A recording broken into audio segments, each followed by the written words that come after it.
रेखा की जिंदगी के चंद बेहतरीन कामों में उमराव जान है और वो तब से लेकर अब तक मेरे ख्याल में उमराव जान ही बनी रहती है। टेलीविजन सीरियल के लिए उमराव जान हमारे कराची के निजी चैनल ने बनाया। मुझे ये सीरियल बहुत बुरा लगता है और बिल्कुल ऐसे बनाया गया कि जैसे किसी कॉलेज के अंदर फैंसी ड्रेस शो के सिलसिले में एक टेबलो पेश किया जा रहा है। और वालों को ये ख्याल आया और वही ख्याल आया हसन तारिक साहब, तो उन्होंने रानी बेगम को उमराव जान के किरदार में शाहिद साहब के मुकाबले में लिया और एक फिल्म बनाई जो आज भी पाकिस्तान की कामयाब तरीन फिल्मों में शुमार की जाती है। एक और फिल्म भी है जिसे जेपी दत्ता ने बनाया। उमराव जान का किरदार ऐश्वर्या ने किया और उसके साथ थे अभिषेक बच्चन, मगर इतनी बुरी उमराव जान बनाई नहीं जा सकती।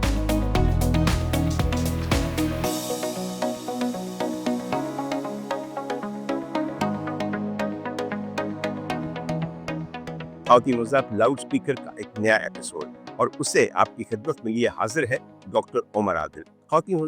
आज का एपिसोड एक ऐसी सिनेमैटिक थीम के मुताल्लिक है, एक ऐसे सब्जेक्ट के मुताल्लिक है कि जो हमारे फिल्म साजों को और हमारे फिल्म बीनों को बेइंतहा पसंद है। ये मैंने क्यों इस दफा चुना इस थीम को, इसलिए कि अब से कुछ हफ्ते पहले की बात है कि मुंबई के अंदर एक फिल्म को दोबारा डिजिटली रीमास्टर करके उसको री रिलीज किया गया और उस पर बहुत ज्यादा तामझाम से तकरीबात हुई।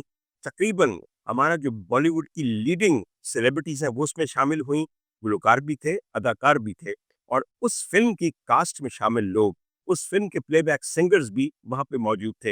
हालांकि फिल्म जब इनिशियली रिलीज हुई तो ये 1981 का वाकया है, यानी कि आप ये समझिए कि तकरीबन 44 साल बाद इस फिल्म को दोबारा रिलीज किया गया। मैं आपको एक बात बता दूं कि मेरी जनरेशन, मुझसे बड़ी जनरेशन और मुझसे छोटी जनरेशन भी, they have actually grown up watching this movie. They have actually grown up humming the tunes of this particular movie, and they all love the haunting melodies and the extremely brilliant acting of the protagonist of this particular movie. अब ये वाकया तो मुंबई में पेश आया, हम जिक्र लाहौर में इसलिए कर रहे हैं कि बुनियादी तौर पे इस फिल्म का ताल्लुक हमारी कौमी जुबान के साथ है, हमारे कल्चर के साथ है, जो कि साझा है। फिल्म का नाम, अब मैं मजीद सस्पेंस नहीं आपको बताता, फिल्म का नाम है उमराव जान अदा। उमराव जान अदा बुनियादी तौर पे मिर्जा हादी रुस्वा का वो शुरा आफाक उर्दू नावल है कि जिसे उर्दू अदब में एक मुमताज मकाम हासिल है।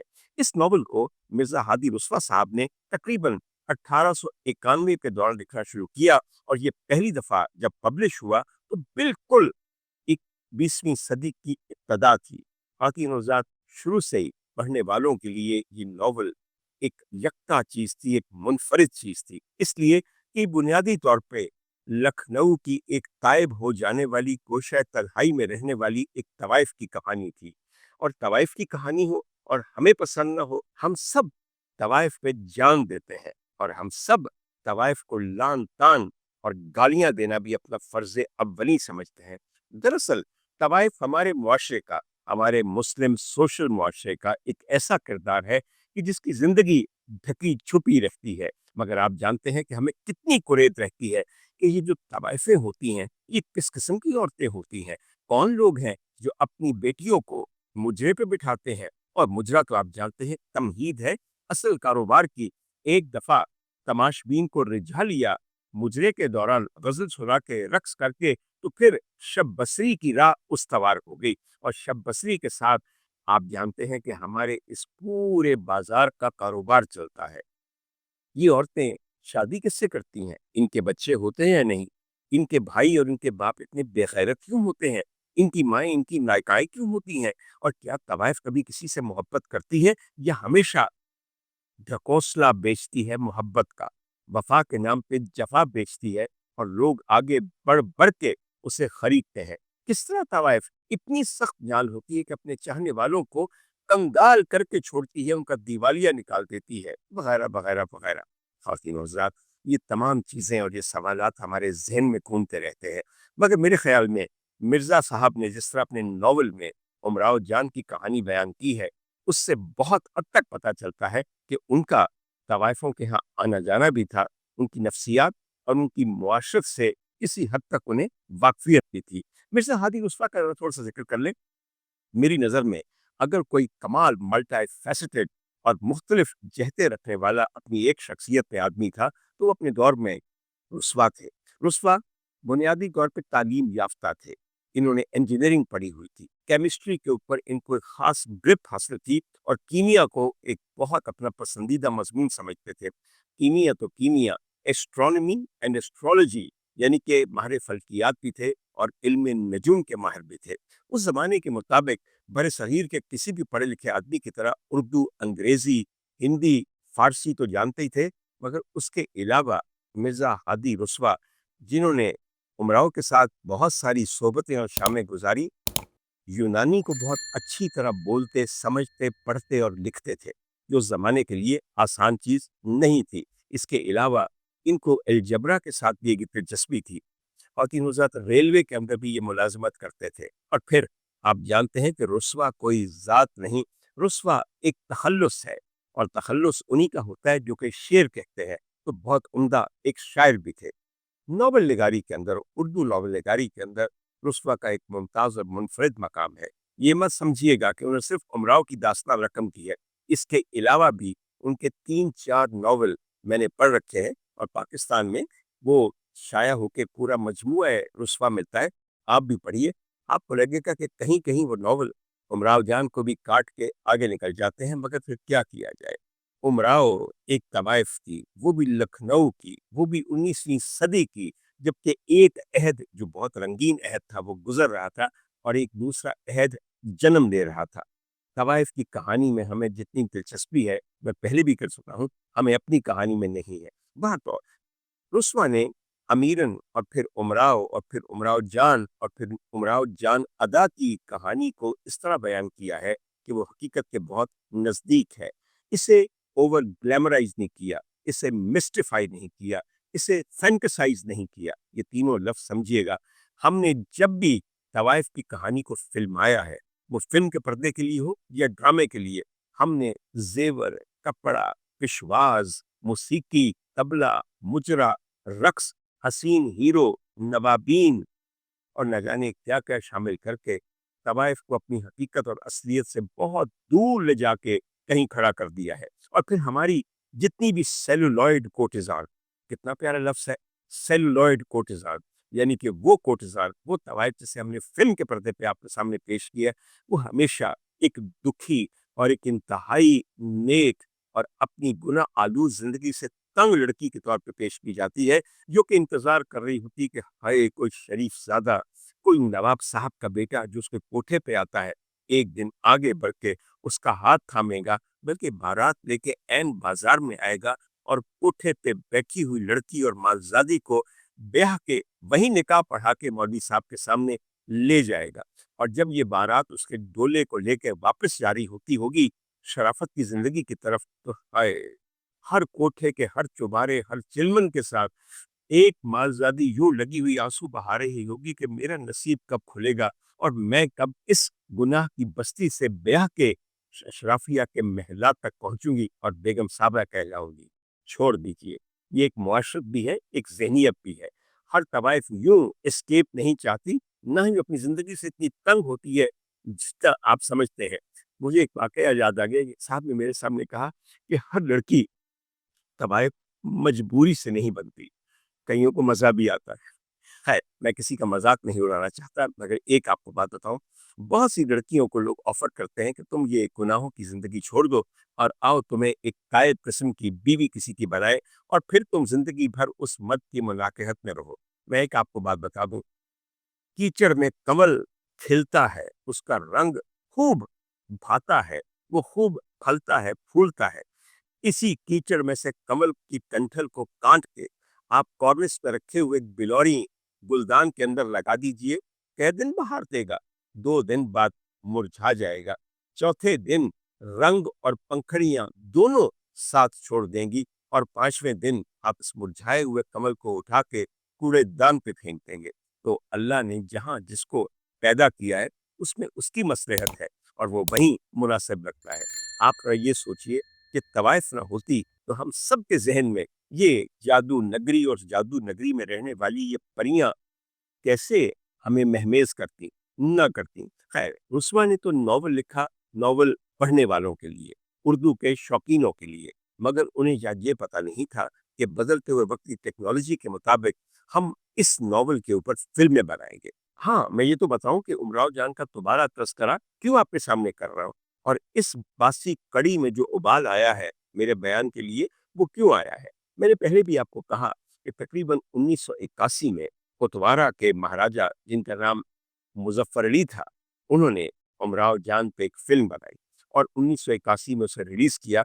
मुझे बताने की जरूरत नहीं है कि उमराव जान का किरदार अदा किया रेखा ने, और मेरे ख्याल में रेखा की जिंदगी के चंद बेहतरीन कामों में, बेहतरीन किरदारों में उमराव जान है, और वो तब से लेकर अब तक मेरे ख्याल में उमराव जान ही बनी रहती हैं। ये और बात है कि पिशवाज नहीं पहनती, हाँ पिशवाज भी बहुत पहनती हैं। कोई आप इंडियन फिल्म अवार्ड ले लीजिए, कोई आईफा की तकरीब तकरीब ले लीजिए, कोई फिल्म फेयर की तकरीब ले लीजिए, रेखा हमेशा आपके सामने भारी बनारसी पेशवाज पहने हुए आएंगी, और जेवरात तो ऐसे कि अल अमाओ अल हफीज, झूमर, टिकइयाँ, झाले, पासा, गुलूबंद, हार, मालाएं, चूड़ियाँ, बाजूबंद और घुंघरू, ये सब चीजें रेखा के अटायर में शामिल हैं।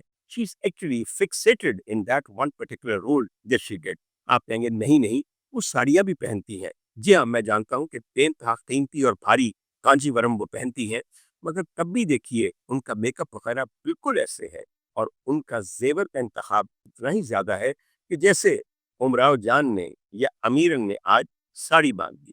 और हजरत रेखा को देखकर मुझे कभी कभी लगता है कि बिल्कुल वो हमारी माजी की अदाकारा सुरैया की तरह है। सुरैया की भी कभी शादी नहीं हुई, अफेयर्स बहुत चले। खैर, इनकी तो शादी हो चुकी है, मगर सुरैया का आलम यह था कि अपने वक्त में बेइंतहा मकबूल थी, बेइंतहा कमाया, दिल की दुनिया कभी आबाद ना हो सकी, और जेवरात में हमेशा अपने लिए कोई ना कोई आसाइश और आराम ढूंढा। इतने झूमर, टीके, हार, मगर पहनती थी, और एक पूरा क्रिसमस ट्री लगती थी।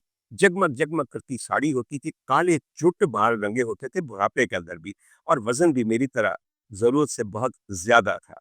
मेरी जब उनसे एक मुलाकात हुई, उनका इंटरव्यू लेने के लिए मैं मैरीन ड्राइव उनके घर पे गया, और बात खत्म हो गई, और नूरजहां का जिक्र था। मैं मैडम के बारे में ही उनसे पूछने के लिए गया, तो बेइंतहा मजे की गुफ्तगू हुई। तो जब मैं निकलने लगा और इजाजत चाही, तो कहने लगी, अरे माफ कीजिएगा, आपको डॉक्टर साहब बहुत तकलीफ होगी, मगर मैं क्या करूं, मेरे परस्तार हैं, उनके हजूम जमघटे ग्रोह के ग्रोह मेरे घर के दरवाजे पे खड़े रहते हैं। अरे पूरा ट्रैफिक इस सड़क का बंद किए रखते हैं, आने जाने वालों को तंग करते हैं, मगर मैं क्या करूं, मेरी मोहब्बत में गिरफ्तार है, उनको ना भी नहीं कर सकती, डांट भी नहीं सकती। आप ख्याल करके जरा नीचा सर करके निकल जाइएगा, ताकि आपको कोई तंग ना करे और अंदर के हालात ना पूछे। मैं जब बाहर निकला, तो वहां पे बंबई की कसैली, इंतहाई सीली, नमक से भरपूर साहिबी हवा थी, और कोई नहीं। मगर क्या किया जाए, कुछ लोग अपनी एक फैंटेसी वर्ल्ड में रहते हैं और शायद बहुत खुश रहते हैं। खैर, यहाँ तो बरसबील तस्करा मैंने जिक्र कर दिया आपसे बीबी सुरैया का, और सुरैया से मुझे मोहब्बत बड़ी है, इसलिए कि वो मेरी हम शहर है।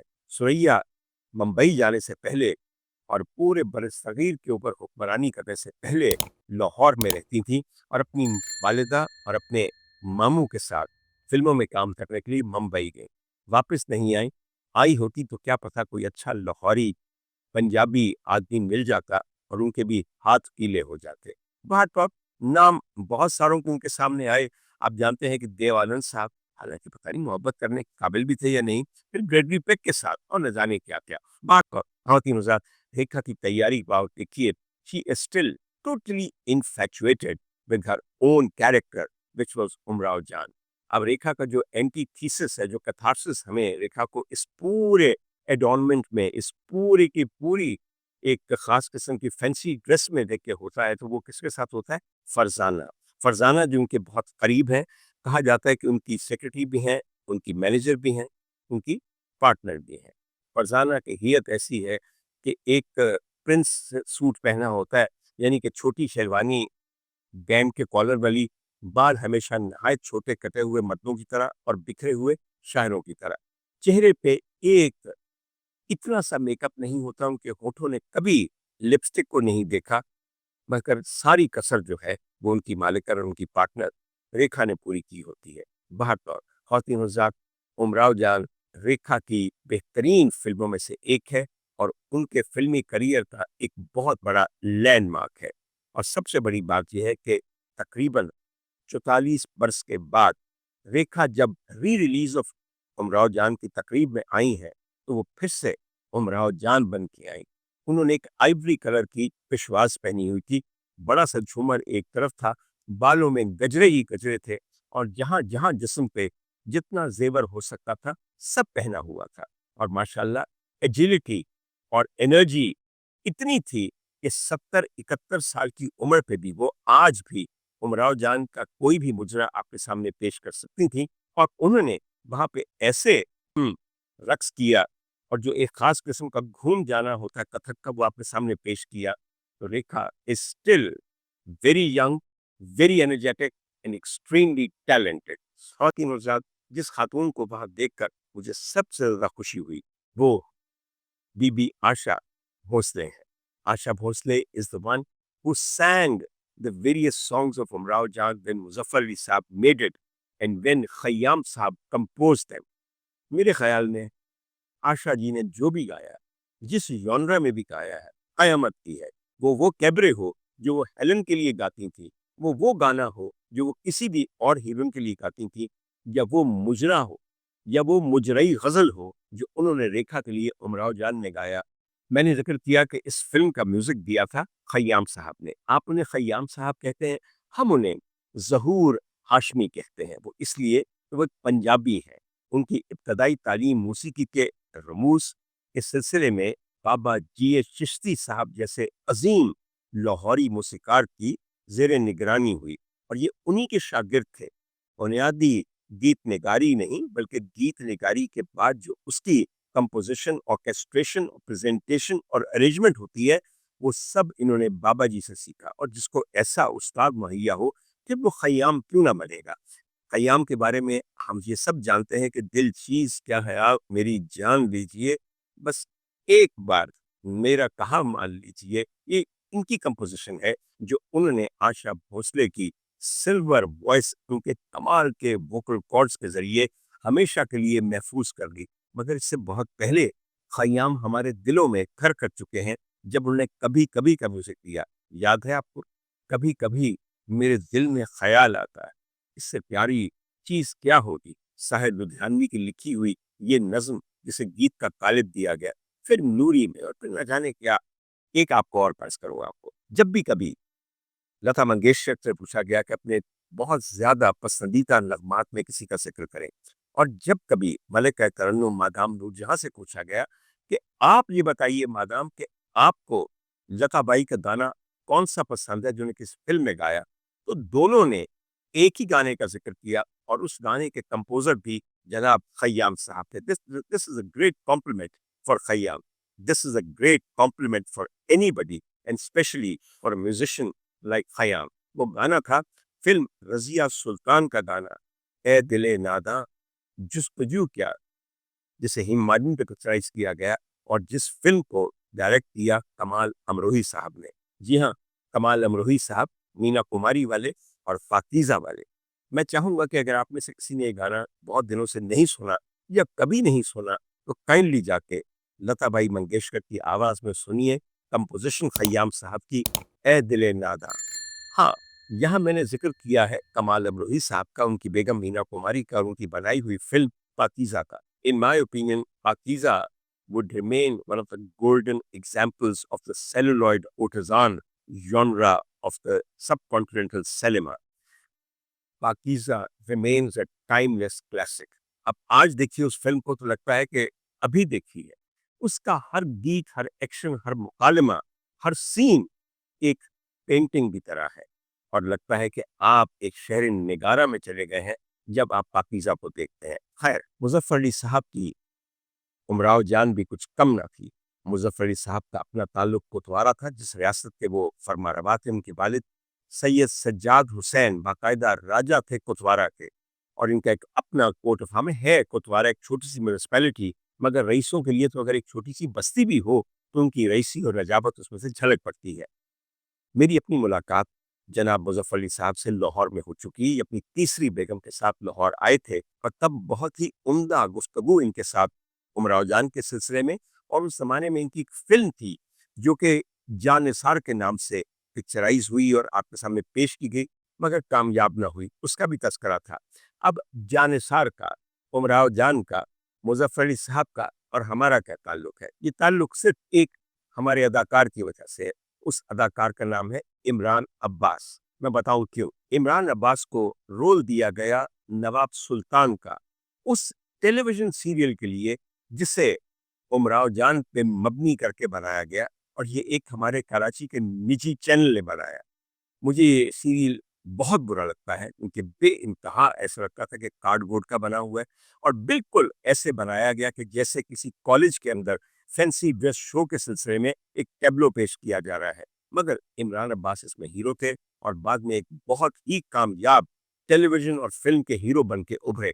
जानिसार में भी उनको मुजफ्फर अली साहब ने लिया, और मैं ये भी जानता हूँ कि संजय लीला भंसाली साहब की बहुत ख्वाहिश थी कि कीरा मंडी में भी वो इमरान अब्बास को ले।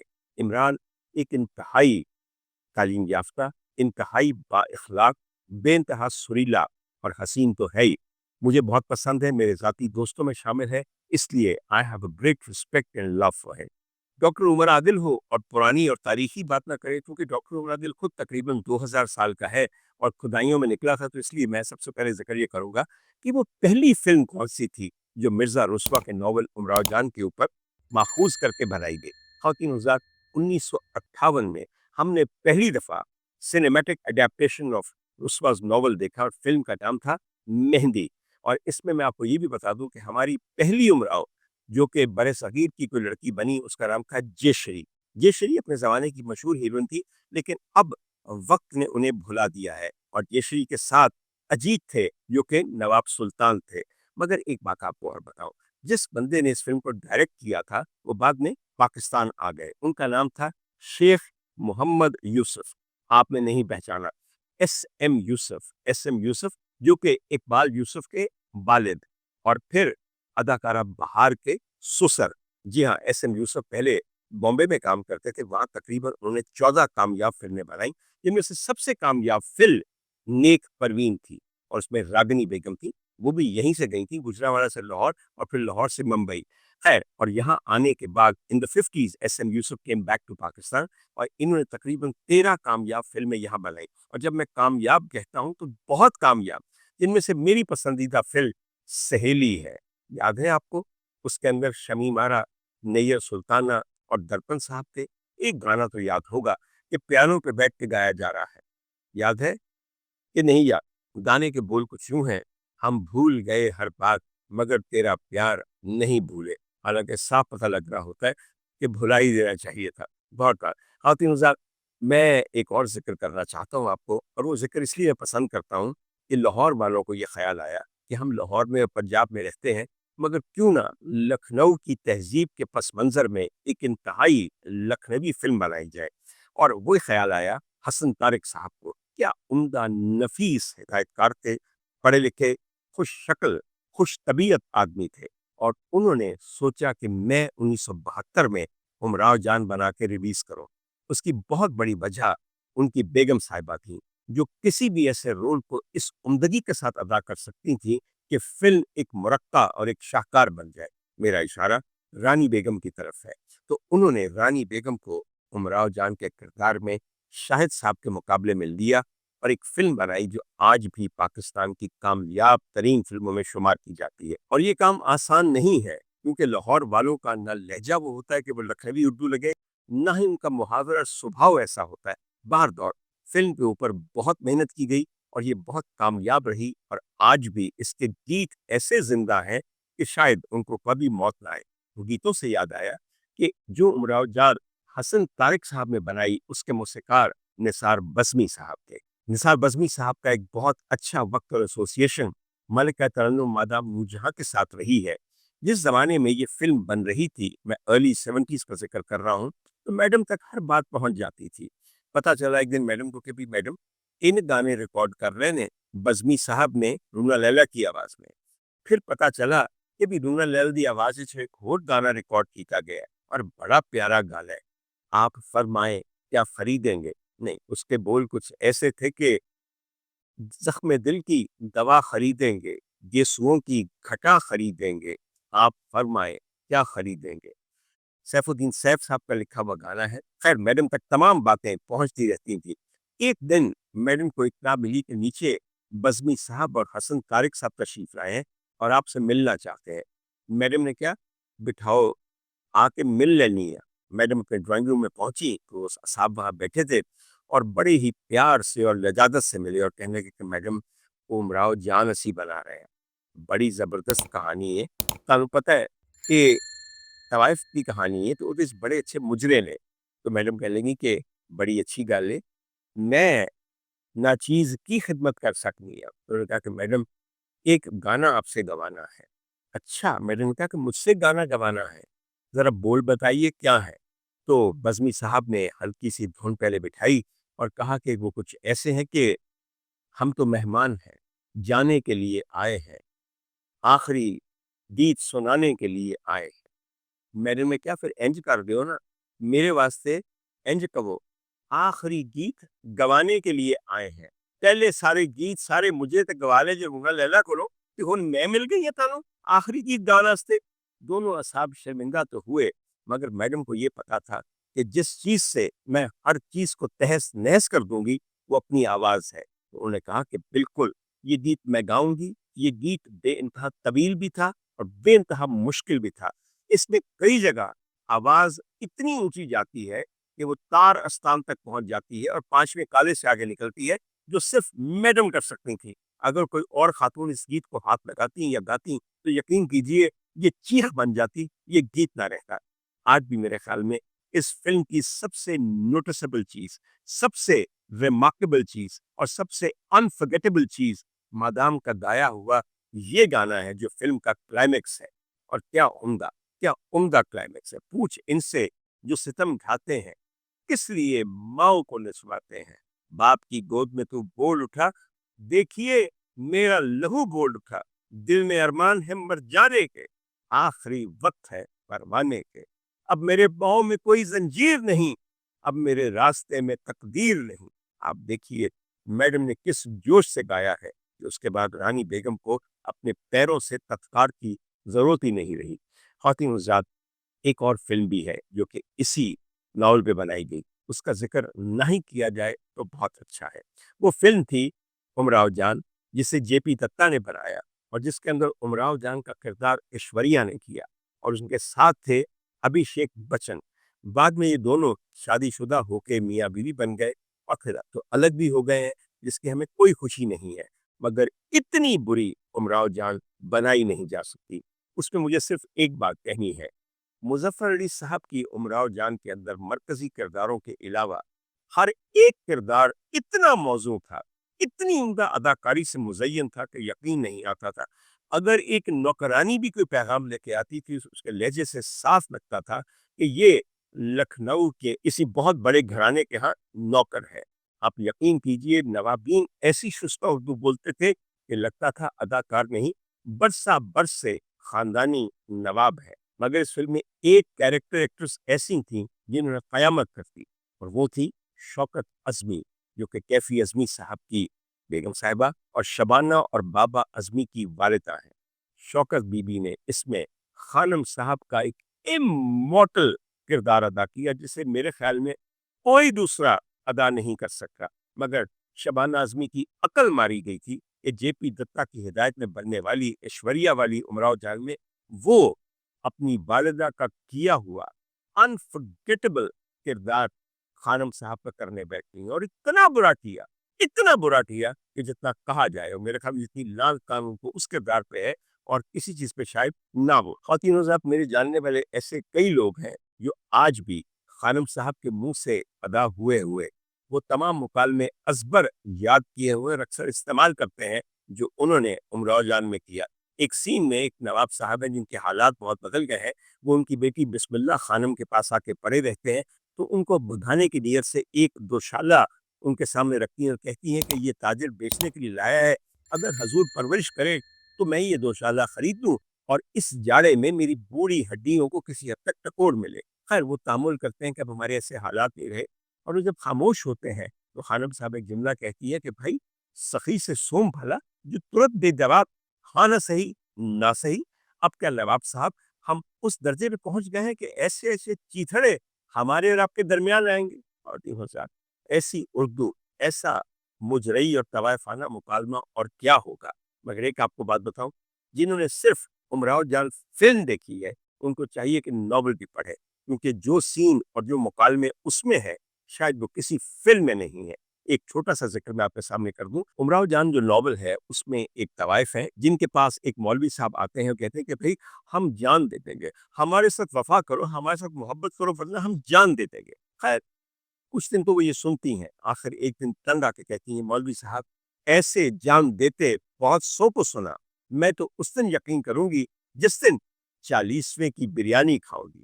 آئی سمجھ آپ کو میری بات کی کہ واقعی کوئی جان سے گزر کے دکھائے، مر جائے، 40 دن اوپر ہو جائے، مجھے بریانی ملے، میں کھا کے ڈکار ماروں تو یقین ہے کہ ہاں واقعی وفا کے نام پہ اور میری محبت کے نام پہ کوئی جان دے گیا ہے۔